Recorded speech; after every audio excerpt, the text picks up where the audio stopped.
Hello मेरे ninth के सीधे साधे बच्चों। तो आज हम लाइन मारना सीखेंगे। नहीं यार, लाइन नहीं, हम लाइन्स एंड एंगल पढ़ेंगे, जो हमारे मैथ्स का चैप्टर 6 है, जो बहुत ही इंटरेस्टिंग चैप्टर है। लेकिन उसके लिए आपको ना बहुत सारे बेसिक्स पहले पढ़ने पड़ेंगे। एक्चुअल में बच्चों की प्रॉब्लम ये होती है कि ये ना सीधे एक्सरसाइज के क्वेश्चंस करने लग जाते हैं 6.1 एंड 6.2, लेकिन इनको ये नहीं मालूम कि एनसीईआरटी इतनी बढ़िया बुक है और हर एक बुक क्या करता है, एक्सरसाइज से पहले ना कुछ एग्जाम्पल्स एंड कॉन्सेप्ट्स दे के रखता है। बच्चे वो पढ़ते हैं नहीं, तो फिर जिस सीधे एक्सरसाइज करते हैं, क्वेश्चन बनते हैं नहीं, तो फिर वो बहराते हैं कि अरे यार क्वेश्चंस तो बनता ही नहीं, मैथ्स तो बेकार है, हमें तो समझ ही नहीं आता। लेकिन बेटा welcome to Indori master, maths आपको एकदम मज़े से पढ़ाएंगे, आप बिल्कुल बने रहें। और अगर वीडियो अच्छी लगे तो प्लीज़ लाइक एंड सब्सक्राइब करके जाना। अब हम शुरू करते हैं एकदम बेसिक से, जिससे हम एक्सरसाइज की बैंड बजा देंगे। ठीक है, तो हम शुरू करते हैं पहले बेसिक्स एकदम। Point, line, line segment and रे क्या होता है। तो सबसे पहला आपका शुरू होता है पॉइंट। पॉइंट कुछ भी नहीं है, एक एग्जैक्ट फिक्स पोजीशन होना, प्लेन कहीं पे भी ऐसा बिंदी लगा दो भैया, ये क्या हुआ, पॉइंट हो गया। अच्छा, लाइंस जो होता है ना, लाइंस कुछ ऐसा होता है कि सेट ऑफ पॉइंट्स होते हैं, बहुत सारे पॉइंट के ऐसे सेट होते हैं और उसको आपस में मिला दो तो बन जाएगा लाइन। लेकिन उसको ना आप इधर भी एक्सटेंड कर सकते हो बच्चे, और इधर भी एक्सटेंड कर सकते हो, मतलब ये इन्फिनिटी तक जाएगा। ठीक है, ऐसा हो सकता है। ठीक है, अपोजिट डायरेक्शन दोनों तरफ आप इसको स्ट्रेच या एक्सटेंड कर सकते हो। अब लाइन सेगमेंट मतलब मान लो कि ये मेरे पास एक लाइन है, यहाँ पे एक पॉइंट ये ले लिया, एक पॉइंट ये ले लिया, इसको ए बोल दिया, ये बी बोल दिया। ठीक है, तो इसको हम लोग बोलेंगे इस लाइन का सेगमेंट जो कि इन्फिनिटी तक जा रहा था, लेकिन हमने उसका एक छोटा सा पार्ट लिया, तो हम इसको लिखेंगे ए बी के ऊपर ऐसा लाइन मार देंगे। ठीक है, अच्छा इसमें क्या करेंगे, ए बी के ऊपर इस तरीके से एरो लगा देंगे। अब एक होता है रे। रे का मतलब क्या होता है, वन एंड फिक्स। ये जो है आपका फिक्स एंड होगा, उसके बाद इधर आप एक्सटेंड करते चले जाओ, तो एरो लगा दोगे तो इसका मतलब ये आगे की ओर जा रहा है। तो ये तो सिंपल सी बात होती है छोटी क्लासेस के, लेकिन अब ये है बहुत ही मज़ेदार चीज़, ये आपको करना पड़ेगा। अगर ये नहीं करते हो तो आप एक्सरसाइज 6.1 एंड 6.2 नहीं कर पाओगे बच्चे। तो चलो हम शुरू करेंगे, बिल्कुल एनसीईआरटी के हिसाब से शुरू करेंगे। एकदम एनसीईआरटी में जो लिखा है हम बिल्कुल उसके हिसाब से बात करेंगे। अच्छा, ये तो बता दिया लाइन सेगमेंट क्या होता है, रे क्या होता है ना। Will not use the symbol, इस तरीके से हम सिंबल वगैरह यूज़ करेंगे, ये तो बता दिया। लीनियर पॉइंट्स का मतलब एक ही लाइन के ऊपर बहुत सारे पॉइंट्स, ये हो जाएगा linear points. And non linear points मतलब एक यहाँ है, एक यहाँ है, एक यहाँ है, जिनको मिला के कोई लाइन नहीं बन रहा है। अब सबसे इंपॉर्टेंट होता है यहाँ पर हमको पढ़ने के लिए होता है एंगल। तो मैं एंगल बता दूँ, एंगल क्या होता है, एक तरह से कोणा होता है, और कोण ही बोलते हैं हिंदी में। ठीक है, और एंगल को हम ना क्या करते हैं बेटा, थीटा से लिखते हैं। ऐसा थीटा होता है ओ, और उसका पेट काट दो तो ये थीटा हो जाता है। और इसकी जो यूनिट होती है उसको हम लोग बोलते हैं डिग्री। आई होप आपको डिग्री देना आता होगा। ठीक है, डिग्री होता है। लेकिन एंगल्स के ना कुछ टाइप्स होते हैं, अगर आप टाइप्स पढ़ लोगे तो आपको मज़ा ही आ जाएगा, चैप्टर में जान आ जाएगी, आपको करने में बहुत मज़ा आने वाला है। तो सबसे पहले हम शुरू करते हैं बच्चा एक्यूट एंगल से। एक्यूट, छोटा सा क्यूट एंगल, लेकिन ये क्यूट होगा 90 डिग्री से छोटा वाला, लेकिन 0 से बड़ा वाला, ये हमने बीच में लिया थीटा। तो यहाँ देखो एक्यूट एंगल है, क्या आप ये देख पा रहे हो बच्चों। यहाँ पर एक्स मतलब इसी को हम बोल सकते हैं थीटा। ठीक है, या थीटा हमेशा डिग्री में लिखते हैं, जैसे 30 डिग्री, 60 डिग्री, है ना, ये इसका मेजरमेंट है। जैसे लेंथ को हम मीटर में लेते हैं ना, तो उसी तरह इसको हम किस में लेते हैं, डिग्री। ठीक है, अच्छा हमेशा कितना होगा, 90 डिग्री से छोटा होगा, लेस देन 90। इवन 89 भी आपका क्या हो जाएगा, एक्यूट एंगल। 89.5 भी एक्यूट एंगल होगा।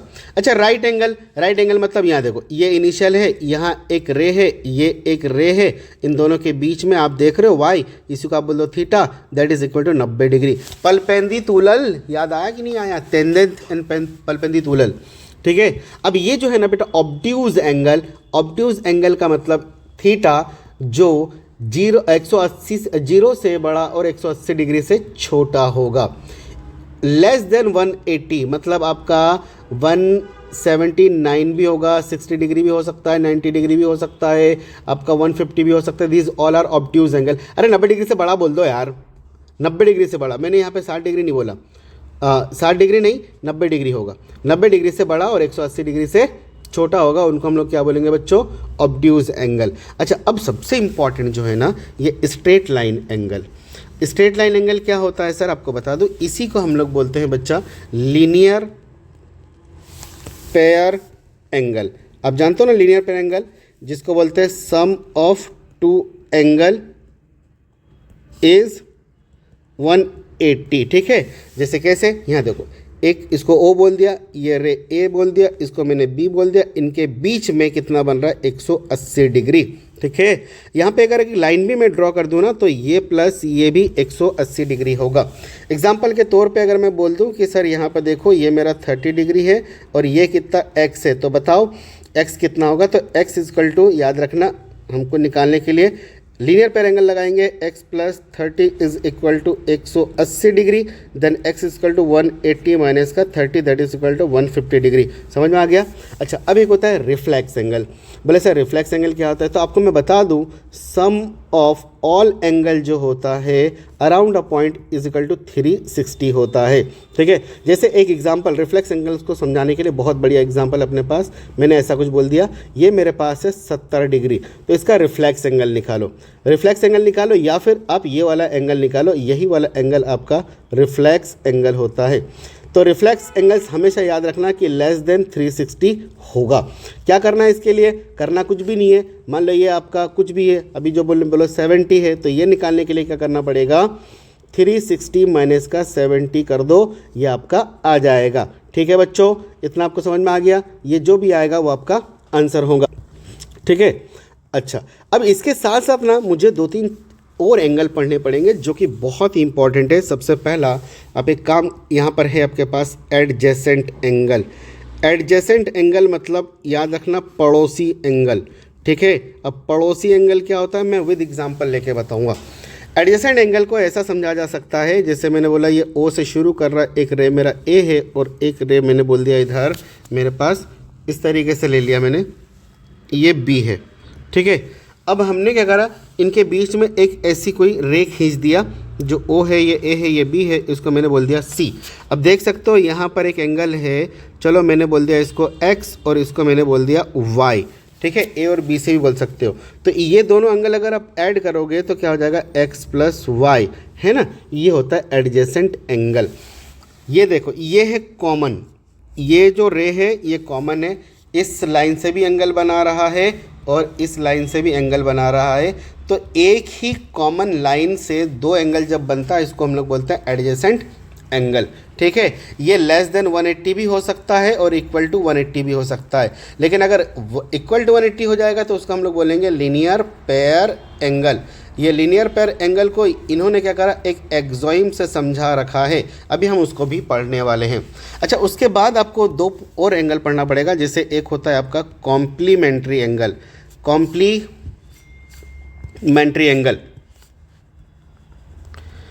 कॉम्प्लीमेंट्री का एंगल का मतलब होता है बच्चा sum of two angle is 90 degree. बोले सर समझ नहीं आया, यहाँ देखो ये हो गया मेरे पास, ये होगा इस तरीके से, अगर ये आपको देकर रखा है 30 तो ये कितना होगा, तो x बोल देंगे, है ना।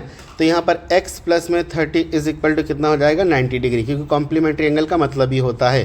तो x इक्वल टू 90 माइनस का 30 हो जाएगा, ये x इक्वल टू 60 डिग्री, मतलब ये कितना होगा, 60 डिग्री। ठीक है बच्चा, कॉम्प्लीमेंट्री एंगल आपको ध्यान रखना पड़ेगा। अगला आपको ध्यान रखना पड़ेगा सप्लीमेंट्री एंगल। सप्लीमेंट्री एंगल का मतलब होता है sum of two angle, sum of two angle is equal to 180 degree.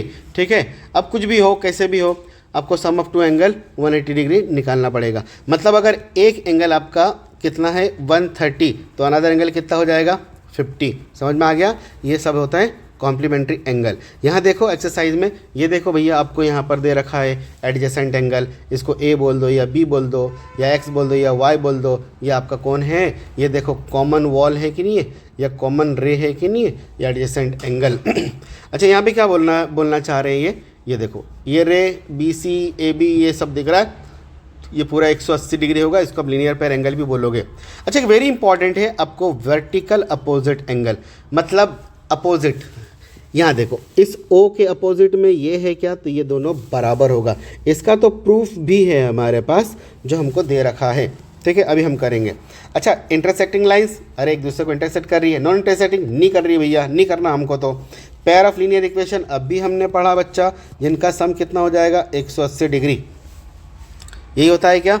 Okays यहाँ लिखा हुआ है। अभी हम एक थ्योरम भी आएगा। अच्छा, एक्सोइम का मतलब, ये बहुत इंपॉर्टेंट है भैया, एक्सोइम तो हमको करना है। एक्सोइम का मतलब क्या होता है? एक्सोइम का सिंपल ये बोलना चाह रहा हूँ कि सबने माना है कि भैया हमारे यहाँ तो ऐसा ही होता है, मतलब ऐसा ही होगा। अगर आप सिंपल वर्ड में कहना चाहे तो ये होगा भैया, स्टेटमेंट जो है ना, सबने एक्सेप्ट किया है कि ट्रू है विदाउट प्रूफ। ये इंपॉर्टेंट बात है, विदाउट प्रूफ हमने बोला कि हाँ ऐसा ही होता है भैया, ऐसा होगा तो ऐसा ही होगा, हमारे यहाँ तो ऐसा ही होता है। क्या इतनी बात आपको?